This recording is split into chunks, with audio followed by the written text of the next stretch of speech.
Lakota, or some like to say Low-Kota. It's kind of funny when Lakota were considered very bad, but they're not actually considered that bad anymore. So yeah, bad joke, but I had to say it. All right, I had to say it. But like, I wanted to kind of show you guys this because you don't see that. You just don't see Lakota that much. Like, if I had to say what the rarest civ in the game is, it would probably be Lakota. Like, I can't think of a rarer civ that's played, especially at the high elo. I feel like Lakota is particularly unpicked at all elo levels, particularly high elo. There's a couple of Lakota mains out there, but not many. So for all you Lakota, Low-Kota enjoyers out there, I thought, it's only fair that I try and get, all the civs in there. So let's have a look and see what Lucas has got in store for us, because nice little pinch there. That's gonna sting Rohbrot. That is gonna sting Rohbrot, I have to say, right in front of his face. But yeah, this is as high level as it gets, pretty much. LukasL, old player as well now. That's been playing for years and years and years. Legacy player as well. Yeah, very, very competent, very good player. 2100 elo player. He's very good at the game. He's going up against Rohbrot, and we all know Rohbrot. We all love Rohbrot, the Spanish main himself. Also, classic top 10 player. There's a running joke with Rohbrot. Rohbrot is my boy, and there's a he's considered he's nicknamed the worst top 10 player. I don't know why, but it's just funny. But Rohbrot is Rohbrot's like stealthily OP. Like he's like, it's difficult to explain, but he is very, very good at the game, but it doesn't look like it, if that makes sense. Like, I don't know, I think it's because of his micro technique. It's very pull tricky, not a lot of hotkeys involved. But that's the same with like Azank, for example. Those kind of characters are deceptively very, very good. I think that's the better way of putting it. They're very deceptively good at the game. But regardless, the proof is in the pudding, as they say. And yeah, he's constantly in the top 10, top 20. Played him numerous times. And yeah, let's have a quick look at Lakota's deck as we are looking at them particularly. So we've got what we've got here: friendly territory, TP hit points plus 200%. TP's gained significantly more hit points. TP's now also improved the attack speed and range of nearby units. Attack speed and range, wow, that's pretty beefy. Other than that, looks pretty standard to me. This card, for anyone who didn't know, Great Hunter is an absolutely exquisite card. Even if you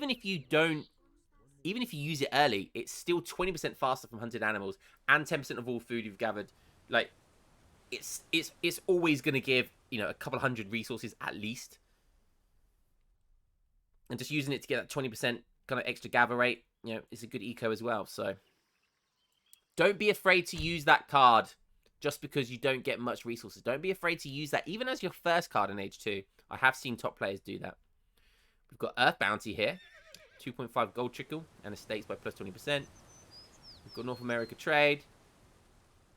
Santi support. And pretty much standard stuff other than that. So if I was Lakota, Lakota do have a good fast fortress. They have tools, definitely have tools to beat Spain. And I think their best bet is the Rifle Rider, or at least mixing in Rifle Riders. Rifle Riders destroy Musketeers, they destroy Rodoleros, and they destroy cavalry, Lancers. So between those three units, that makes up the majority of Spain's army. So Rifle Riders, if you're a Lakota main, Rifle Riders are absolutely great unit against Spain. The only thing you have to worry about then is obviously skirmishers. But you don't go full Rifle Riders, you do mix in other things. Lucas going for a couple of TPs here. We saw him lots of wood. He aged up with the Quartermaster, or their equivalent of the Quartermaster. He's going to get market with hunting dogs. TP is down. That would have been an Age 1. He's also now putting a War Hut down. So not going cavalry heavy here.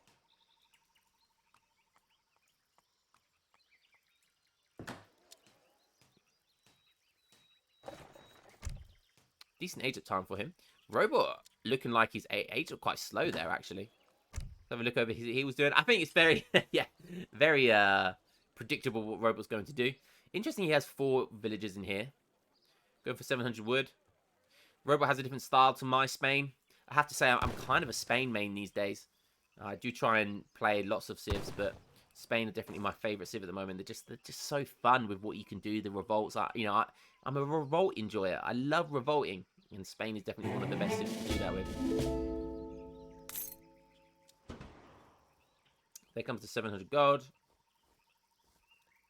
Let's have a look at this age up time. It's going to be around 5 minutes 40. Yeah, not bad, but not great either. Not particularly good. Not particularly bad. So Club Warrior coming in, and I think Club Warriors is a great start. They're quite cheap units. They've got 30 siege attack, which is pretty huge. And yeah, he wants to find that tower and siege that tower. You always want to find the tower. But Rohbrot just knows. Look, he just knows he's got the perfect counter. And 5 dogs, and dogs will do so well versus these melee attacks. They actually have more. Look, they have 7 more damage. 7 more damage and 4 more HP. Imagine you're a Club Warrior armed with a huge-ass club in your hand and a shield in the other.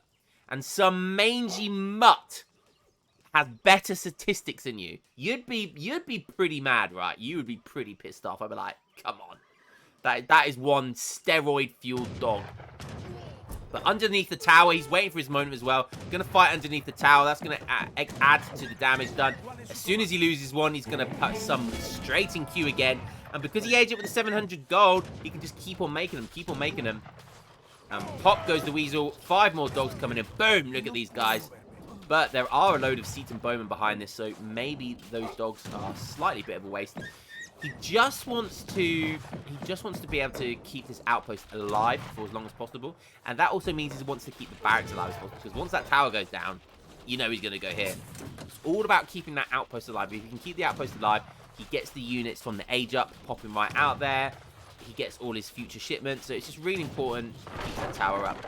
But, you know, the tower, it did go up. He rebought his Explorer. So he's really going all out here. I imagine he's going to start making some dogs. Musketeers coming out, but the Seaton Bowman. Wow, look at this! Look at this force from Lucas. Let's keep focused on him now. Plenty of Seaton Bowman. 4 Hussar from the Age. Miniman coming in now. He's going all in to keep this barracks alive. And look at this H2 mass Club Warriors. Me there talking about Fast Fortress and going for Rifle Riders. I was talking nonsense. This is clearly superior to my theory crafting. Oh, 5 Musketeers just popping. And yeah, looking really, really good for Lucas. And I think Rohbrot's going to be regretting his choice of bringing that tower all the way out here. Definitely would have been far more effective to keep it in base. Lancers coming out. That would have been nice if it wasn't for the Bow Riders. Perfect timing from Lucas to get those Bow Riders out. Absolutely perfect. And there goes that stable. He has got Stagecoach in as well. So he's got decent eco. 24 Vils.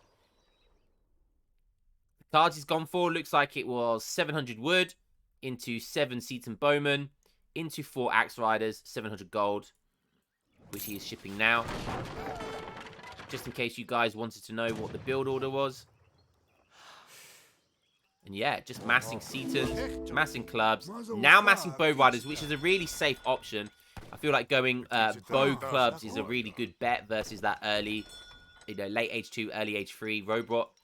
And then mixing in a couple of other bits, getting that Axe Rider shipment, just the extra support, and then bang, start making Bow Riders. And you're going to be kind of safe against these Lancers. And yeah, doing some raiding now, so... And look at this, behind all of this mass, he's going to be aging up, which is unbelievably impressive. Rohbrot getting a little bit desperate now. He's diving his Lancers into the clubs and into the Seaton Bowmen. That's exactly where they want to be. Can he do enough damage to these Bow Riders, though? He's made goons, but they're not going to do that much damage. And the villagers are getting involved. The Lancer is attacking the Bow Riders. And this could be, I mean, it's probably GG anyway, but I mean, he could, yeah, I mean, dogs are getting involved as well. Wow, look at this age up now. Insane, insane. He's aging up quickly as well with the messenger. Rohbrot just about survives, but only with 14 villagers left. Shipping in. Oh, and just like that, he calls it. He saw the damage that was done. Lukas was literally about to age up as well. And yeah, absolutely brilliant play by Lukas. It's not easy. It is not easy to do that to Rohbrot. It's not easy at all. So really well played. And a really good example of, you know, starting with the War Hut. It was an in-base War Hut as well.